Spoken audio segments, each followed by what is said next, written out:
ओम नमो भगवते वासुदेवाय नमः। जय माता रानी। दोस्तों, आप देख रहे हैं आपका अपना YouTube चैनल व्रत त्योहार टोटके। मैं हूं आपके साथ रिमझिम शर्मा। दोस्तों, आज इस वीडियो में मैं आपके साथ वरुथिनी एकादशी 2023 पर संपूर्णता से सभी जानकारियां शेयर करने जा रही हूं। वरुथिनी एकादशी का व्रत इस बार हम किस दिन रखेंगे, तिथि कब प्रारंभ हो रही है एकादशी की, कब समाप्त हो रही है। वरुथिनी एकादशी का, जैसा कि हर एकादशी का अपना एक महत्व होता है, क्या महत्व है, किन लोगों को वरुथिनी एकादशी का व्रत दोस्तों जरूर करना चाहिए। इस दिन श्री हरि भगवान विष्णु की पूजा आराधना की विधि क्या होती है, इस दिन भगवान के किन मंत्रों का जप हमें करना चाहिए। इस दिन वरुथिनी एकादशी की कथा के साथ साथ आपको और क्या करना चाहिए, क्या पढ़ना चाहिए जिससे आप भगवान विष्णु को प्रसन्न कर सके। किन चीजों का इस दिन उन्हें भोग अर्पित करें और क्या वो विशेष दान है जो वरुथिनी एकादशी पर आपको जरूर करनी चाहिए। ऐसी सभी जानकारियां इस एक वीडियो में आपको प्राप्त होने जा रही है, तो इन संपूर्ण जानकारियों के लिए वीडियो अंत तक जरूर देखिएगा। तो दोस्तों, वरुथिनी एकादशी का व्रत इस बार हम रखेंगे 16 अप्रैल को। हालांकि तिथि जो है वो 15 अप्रैल से ही शुरू हो जाएगी। देखिए, वरुथिनी एकादशी वैशाख मास के कृष्ण पक्ष की एकादशी होती है। तिथि अब कब प्रारंभ हो रही है ये समय आप नोट कर लें, और कब समाप्त हो रही एकादशी की।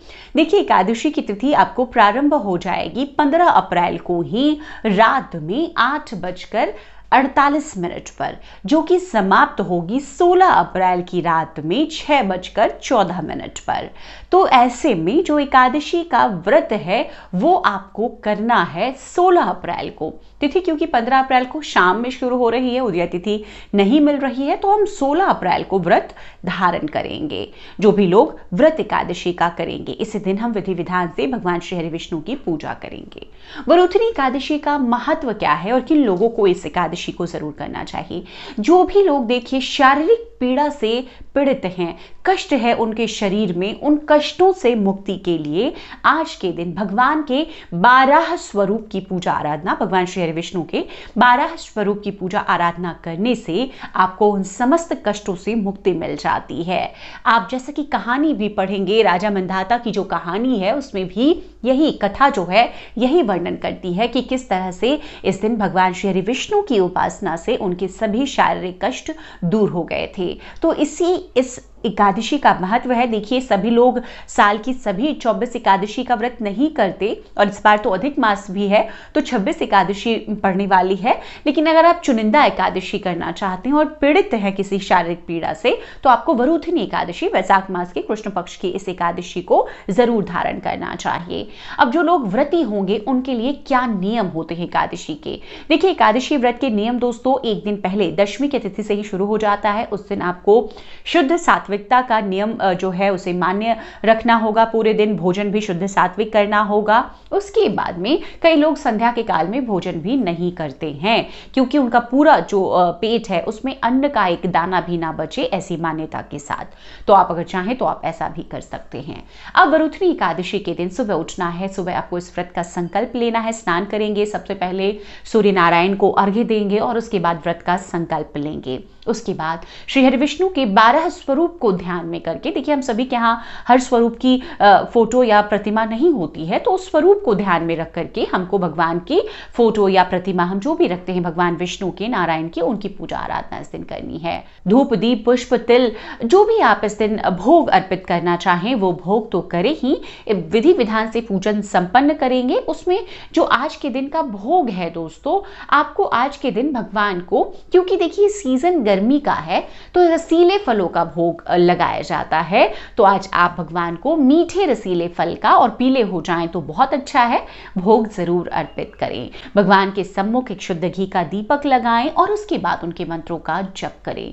आप किसी भी मंत्रों का जप कर सकते हैं। भगवान विष्णु के मंत्र जो हैं, ओम श्री विष्णवे नमः, ओम नमो भगवते वासुदेवाय नमः। आप इस दिन भगवान के सहस्त्र नाम, विष्णु सहस्त्र नाम का जप करें, पाठ करें, बहुत शुभकारी होता है।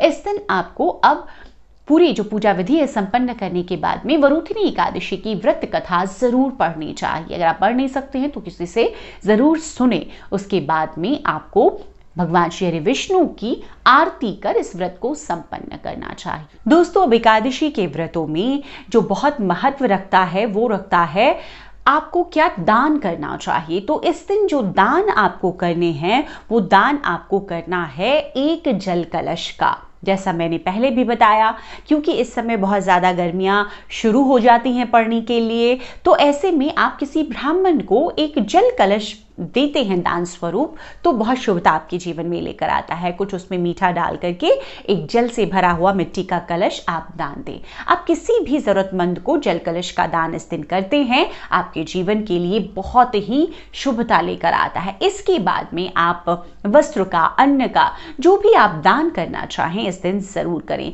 दान ऐसी वस्तुओं का करें जो कि गर्मी बचाने में, राहत देने में गर्मी से लोगों के लिए कारगर हो। तो इन चीजों का दान आपको वरुथनी एकादशी के व्रत में करना चाहिए। अब किसी भी एकादशी के व्रत में दोस्तों पारण का जो समय होता है वो ध्यान में रखना होता है, तभी इस व्रत को संपूर्ण माना जाता है। अच्छा, पारण समय के पहले मैं आपको बता दूं कि एकादशी के व्रतों में अन्न का बिल्कुल ही त्याग करना होता है। अगर आप पहली बार वरुथनी एकादशी का व्रत कर रहे हैं तो आपके लिए बहुत जरूरी है, आपको अन्न का सेवन एकादशी के व्रत में नहीं करना है। आपको इस दिन एक बार कोशिश यही करें संयमित रहकर, एक बार संध्या वंदन के बाद में आप फलाहार कर लें। अगर नहीं संभव है तो आप दिन में भी एक बार फलाहार कर सकते हैं। आप दूध से बनी चीजों का सेवन इस दिन कर सकते हैं। अन्न का सेवन वर्जित है, नमक का सेवन इस दिन वर्जित बताया गया है, तो आप ऐसा भूल कर ना करें। तो इस प्रकार से जो खाने संबंधी हैं वो यही नियम है। इस दिन माता तुलसी की विशेष पूजा आराधना आपको जरूर करनी है। इस दिन भगवान को जो भोग अर्पित करते हैं उसमें तुलसी पत्र जरूर रखें, लेकिन इस दिन तुलसी पत्र को तोड़ना मना होता है, तो तुलसी पत्र आप नहीं तोड़ेंगे। तो इस प्रकार से ये पूजन विधि है। अब मैं पारण का शुभ समय आपको बता देती हूँ। उसी शुभ समय में 17 अप्रैल को आपको व्रत को खोलना है। तो दोस्तों, वरुथनी एकादशी की जो पारण का शुभ समय है वो भी आप नोट कर लें। 17 अप्रैल को सुबह 5:54 से 8:29 तक आपको व्रत को जरूर खोल लेना है। उसके बाद में आपको शुद्ध सात्विक भोजन करना चाहिए। तो इसी प्रकार से इस वरुथनी एकादशी अपनी पूजा विधि को आप संपन्न करेंगे भगवान श्री हरि विष्णु से उनकी कृपा प्राप्त करने के लिए। उम्मीद करती हूँ वीडियो में जो सभी जानकारियां आपके साथ मैंने शेयर की है आपके लिए उपयोगी साबित होगी। वीडियो अगर पसंद आया हो तो लाइक कीजिएगा, आगे अपने दोस्त परिजनों तक जरूर शेयर कीजिए। चैनल पर पहली बार आए हैं दोस्तों तो इसी तरह की जानकारियों के लिए चैनल को सब्सक्राइब करना ना भूलें। वीडियो देखने के लिए बहुत बहुत शुक्रिया। जय माता रानी, हर हर महादेव।